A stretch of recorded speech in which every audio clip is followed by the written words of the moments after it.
रात का समय था। चारों ओर गुप्त अंधेरा छाया हुआ था। केवल एक ही कमरा प्रकाशित था। वहां 4 मोमबत्तियां जल रही थी। चारों मोमबत्तियां एकांत देख आपस में बातें करने लगी। पहली मोमबत्ती बोली, मैं शांति हूँ। जब मैं इस दुनिया को देखती हूँ तो बहुत दुखी होती हूँ। चारों ओर आपादापी, लुट खसुट और हिंसा का बोलबाला है। ऐसे में जहाँ रहना बहुत मुश्किल है।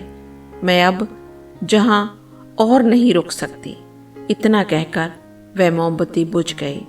दूसरी मोमबत्ती भी अपने मन की बात कहने लगी। मैं विश्वास हूँ। मुझे लगता है कि झूठ, धोखा, फरेब, बेईमानी मेरा वजूद खत्म करते जा रहे हैं। जे जगह अब मेरे लायक नहीं रही, मैं भी जा रही हूँ। इतना कहकर दूसरी मोमबत्ती भी बुझ गई। तीसरी मोमबत्ती भी दुखी थी। वह बोली, मैं प्रेम हूँ।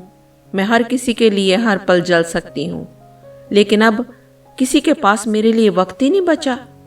स्वार्थ और नफरत का भाव मेरा स्थान लेता जा रहा है।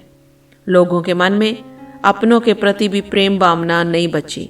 अब जे सहना मेरे बस की बात नहीं, मेरे लिए जाना ही ठीक होगा, कहकर तीसरी मोमबत्ती भी बुझ गई। तीसरी बत्ती बुझी ही थी कि कमरे में एक बालक ने प्रवेश किया। मोमबत्तियों को बुझा हुआ देख उसे बहुत दुख हुआ। उसकी आंखों से आंसू बहने लगे।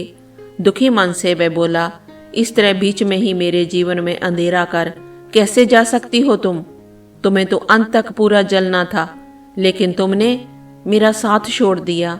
अब मैं क्या करूंगा? बालक की बात सुन चौथी मोमबत्ती बोली, घबराओ नहीं बालक, मैं आशा हूं। मैं तुम्हारे साथ हूं। जब तक मैं जल रही हूं, तुम मेरी लौ से दूसरी मोमबत्तियों को जला सकते हो।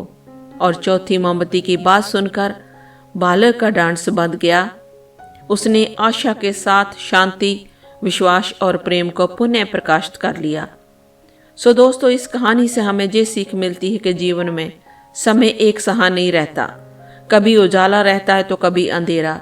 जब जीवन में अंधकार आए, मन अशांत हो जाए, विश्वास डगमगाने लगे और दुनिया पराई लगने लगे, तब आशा का दीपक जला लेना।